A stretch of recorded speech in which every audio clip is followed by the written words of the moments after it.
জনাব রাশেদ খান, আপনি চুক্তিভিত্তিক নিয়োগে এখন প্রধানমন্ত্রী তারেক রহমানের রাজনৈতিক সহকারী সচিব পদমর্যাদায় আপনি এখন আম, প্রজাতন্ত্রে আছেন। আপনাকে বাছাই করার পেছনে, মানে আপনাকে রাজনৈতিক সহকারী নিয়োগ দেওয়ার পেছনে কোন ফ্যাক্টরটি সবচেয়ে বেশি কাজ করেছে বলে আপনার মনে হয়? সবাইকে সালাম এবং শুভেচ্ছা। দেখেন, 2022 সাল থেকে আহ, গণ অধিকার পরিষদ বিএনপির সাথে যুগপৎ আন্দোলনে সম্পৃক্ত ছিল। আমি সেই সময় গণ অধিকার পরিষদের সাধারণ সম্পাদকের দায়িত্ব পালন করেছি। নির্বাচনের আগে আমি বিএনপিতে জয়েন করে আমি নির্বাচন করেছি, এবং আমি পরবর্তীতেও নির্বাচনের পরে আমি বিএনপি করেছি। অনেক সময় যেটি হয় যে নির্বাচন করার পরে অনেকে নিষ্ক্রিয় হয়ে যায়। তো আমার ক্ষেত্রে আমার কাছে মনে হয়েছে যে আমি যেহেতু বিএনপিতে যোগদান করেছি এবং বাংলাদেশের বর্তমান মাননীয় প্রধানমন্ত্রী, তার সাথে আমার অনেক আগে থেকেই আহ, আহ, কাজ করার অভিজ্ঞতা আছে, বা তার নেতৃত্ব মেনে যুগপৎ আন্দোলন, এবং সেই সময় আসলে তার সাথে দলীয় এবং ব্যক্তিগত সম্পর্ক দুটোই তৈরি হয়েছিল। যে কারণে তার উপর আস্থা বিশ্বাস রেখে আমি অনেক কাজ করেছি, এবং বিশেষ করে যে সময় 24 সালের আবারও কোটা ফিরে আসলো। আপনি নিশ্চয়ই জানেন যে 2018 সালের কোটা আন্দোলনের নেতৃত্ব আমরা দিয়েছিলাম। তো সেই অভিজ্ঞতার আলোকে যে সময় আবারও 24 সালে কোটা ফিরে আসলো, তো আমার জায়গা থেকে আমি বর্তমান স্বরাষ্ট্রমন্ত্রী তাকে কিন্তু বলেছিলাম যে আহ, এই ধরনের আন্দোলনে আমাদের অতীত অভিজ্ঞতা থেকে যেটি উপলব্ধিবোধের জায়গা তৈরি হয়, শেখ হাসিনা আসলে এই ধরনের আন্দোলনকে একটা সময় নানানভাবে নিপীড়ন করে, নির্যাতন করে আন্দোলন বন্ধ করার চেষ্টা করে। তো যখন আসলে বাধা দিবে, তখন আসলে আমাদের যারা গণতন্ত্রকামী শক্তি আছি, তাদেরকে অবশ্যই প্রতিরোধ করার জন্য মাঠে থাকা উচিত, এবং সেই লক্ষ্যে আগে থেকে আমাদের পূর্ব প্রস্তুতি সেটাও থাকা উচিত। তো এই ধরনের আলোচনা আমাদের মধ্যে ছিল, এবং একই সাথে ছাত্র সংগঠনগুলোকে যুক্ত করা, সেটি নিয়েও বেশ অনেক আলাপ আলোচনা পরিকল্পনা হয়েছে। এবং গণ অভ্যুত্থানের সময় আমি এবং স্বরাষ্ট্রমন্ত্রী মাননীয় প্রধানমন্ত্রীর নির্দেশনায় অনেকগুলো কাজ করতে হয়েছে। বিশেষ করে যে সময় আসলে আবু সাইদকে এবং ছাত্রদল নেতা ওয়াসিমকে গুলি চালিয়ে হত্যা করলো, একই দিনে 6 জনকে গুলি চালিয়ে শেখ হাসিনার নির্দেশনায় হত্যা চালালো। তো সেই সময় থেকে মূলত আসলে রাজনৈতিক যে সমন্বয়টা শুরু হয়েছিল, সেটা আসলে বিএনপির নেতৃত্বে, বিএনপি সেই সময় জামাত ইসলাম, হেফাজত ইসলাম সহ সমস্ত রাজনৈতিক শক্তিকে মাঠে নামার জন্য আহ্বান করে। তো এই যে রাজনৈতিক সমীকরণ বা সমন্বয়, সেক্ষেত্রে আমিও আমার ক্ষুদ্র ভূমিকা ছিল, এবং মাননীয় প্রধানমন্ত্রী এবং বর্তমান স্বরাষ্ট্রমন্ত্রী তার সাথে আমি কাজ করেছি ধারাবাহিকভাবে। অর্থাৎ এই ধরনের কাজ করতে গিয়ে আমার এক ধরনের সম্পর্ক তৈরি হয়, যে কারণে আমার কাছে মনে হয় যে আমার যে রাজনৈতিক সংগ্রাম, আন্দোলন, গণ অভ্যুত্থানে নেপথ্য থেকে ভূমিকা রাখা, এবং বিশেষ করে যারা ছাত্র সমন্বয়ক ছিল, হুম।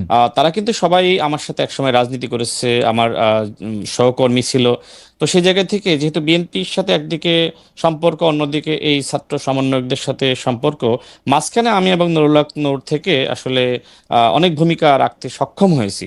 তো এগুলো মাননীয় প্রধানমন্ত্রী সবই জানেন, আমি এবং মানে আমি আমার কাছে আমি মনে একটু হয় সেই আমি একটু জনাব খান, আমি একটু বিষয়টা একটু ক্লিয়ার হই। মানে 24-এর গণ আন্দোলনের সময় আপনাদের যে ভূমিকা, সেই ভূমিকার জন্য আপনাকে আসলে সেই, মানে এই পদটিতে নির্বাচিত হয়েছে বলে আপনার মনে হচ্ছে? কারণ আপনি নিজেই বলেছেন যে আপনি না। তো আসলে বিএনপিতে খুব বেশি দিন হয়েছে যে আসেন নাই। মানে বিএনপিতেও তো অনেক লোক আছেন যে যারা পদ পদবি পান নাই, অনেকের বিভিন্ন রকম ক্ষোভ বা হতাশাও আছে।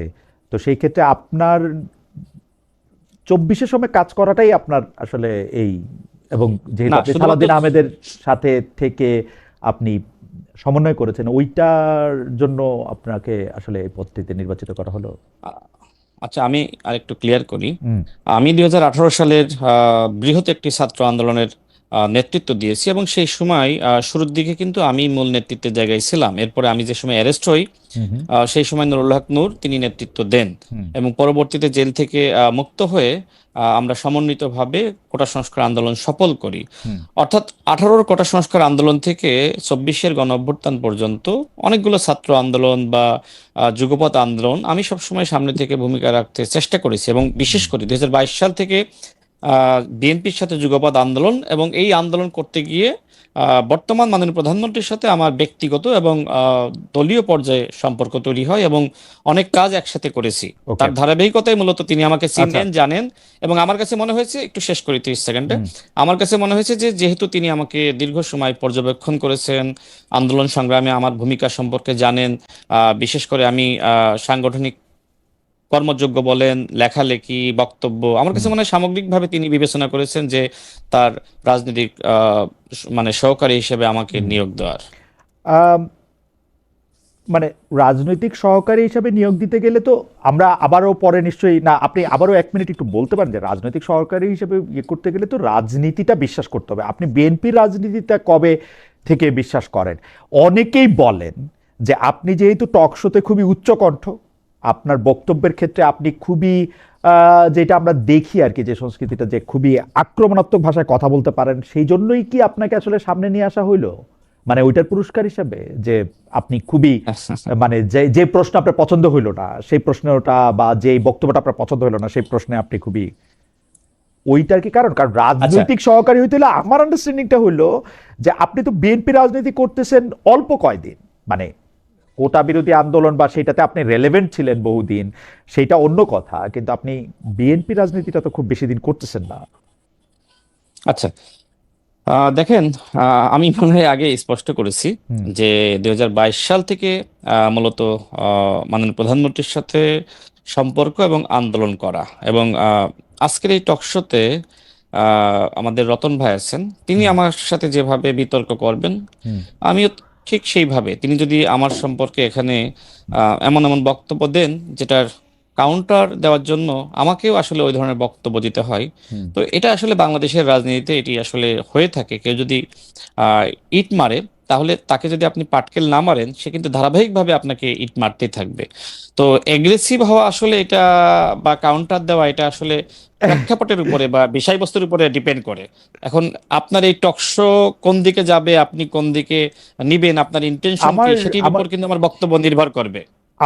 আমি একটা ছোট, মানে 2 সেন্ট দিয়ে রাখি যে পৃথিবীর সকল সকল লোকেরই তার নিজের কার্যক্রমের পক্ষে যুক্তি আছে।